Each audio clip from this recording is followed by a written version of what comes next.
Capítulo 4. Pluralidade das existências. Encarnação nos diferentes mundos. Pergunta número 172. Todas as nossas diferentes existências corporais se realizam na Terra? Não, vivemo-las nos diferentes mundos, e as da Terra não são as primeiras nem as últimas, porém das mais materializadas e distantes da perfeição. Pergunta 173. A cada nova existência corporal a alma passa de um mundo a outro ou lhe é possível viver muitas vidas no mesmo planeta? Pode reviver várias vezes no mesmo planeta, se não estiver suficientemente avançada para passar a um mundo superior. 173. A. Podemos concluir que reaparecemos várias vezes na Terra? Certamente. 173. B. Podemos voltar a ela após termos vivido em outros mundos? Perfeitamente, poderão já ter vivido em outros mundos, bem como na Terra. 174. É uma necessidade reviver na Terra? Não, mas se não progredirem, poderão ir a outro mundo que não seja melhor, e que pode mesmo ser pior. Pergunta 175. Há vantagem em voltar a viver na Terra? Nenhuma vantagem específica, a menos que seja em missão. Então se progride, como em qualquer outro mundo. 175. A. Não seria melhor continuar na condição de espírito? Não, em ficar-se estacionário e o que se quer é avançar para Deus. 176. Os espíritos, após encarnar em outros mundos, podem encarnar-se nestes sem jamais terem passado por aqui? Sim, tanto quanto os espíritos da Terra em outros planetas. Todos os mundos são solidários, o que não se realiza num, pode se realizar noutro. 176. A. Desta forma, há homens que estão na Terra pela primeira vez? Há muitos, e em diversos graus. 176. B. É possível reconhecer, por um indício qualquer, quando um espírito está em sua primeira encarnação na Terra? Isso não teria nenhuma utilidade. Pergunta 177. Para chegar à perfeição e à felicidade suprema, que é o objetivo final de todos os homens, o espírito deve passar pelos mundos que existem no universo? Não, porque há muitos mundos que estão no mesmo grau e onde o espírito não aprenderia nada de novo. 177. A. Como então explicar a pluralidade das existências em um mesmo globo? O espírito pode se encontrar, a cada vez, em posições bem diversas, que serão tantas outras ocasiões de adquirir experiências. 178. Os espíritos podem reviver corporalmente num mundo relativamente inferior àquele em que já viveram? Sim, quando têm uma missão a cumprir para ajudar o progresso. Então, aceitam com alegria as tribulações dessa existência, porque lhes proporciona um meio de avançar.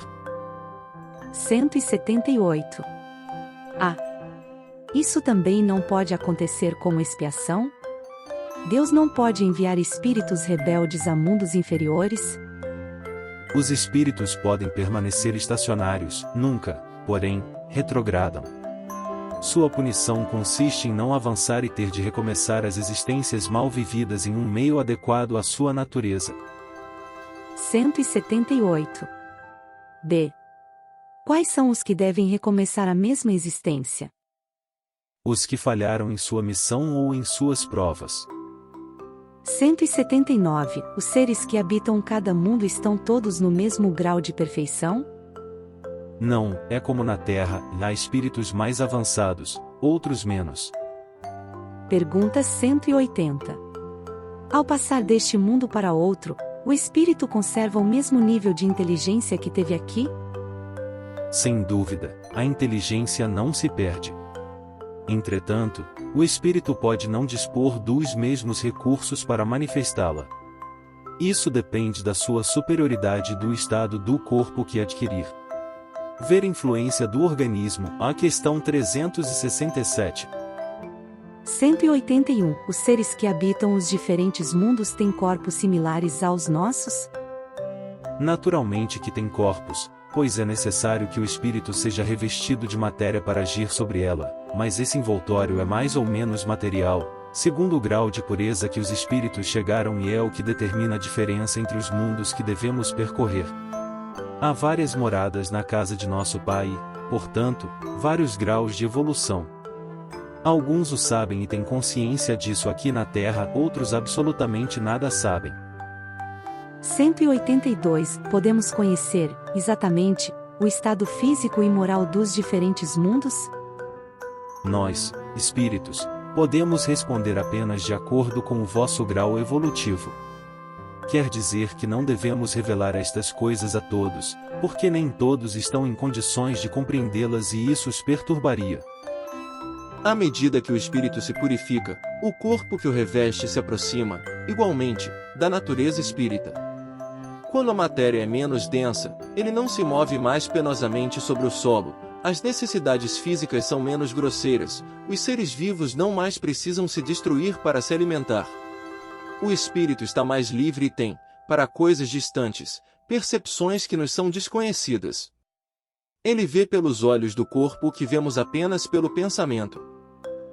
A depuração dos espíritos reflete-se no aperfeiçoamento moral dos seres encarnados. As paixões animais se enfraquecem e o egoísmo dá lugar ao sentimento fraternal. É assim que, nos mundos superiores à Terra, as guerras são desconhecidas, os ódios e as discórdias não encontram campo propício, porque ninguém sonha em prejudicar o seu semelhante.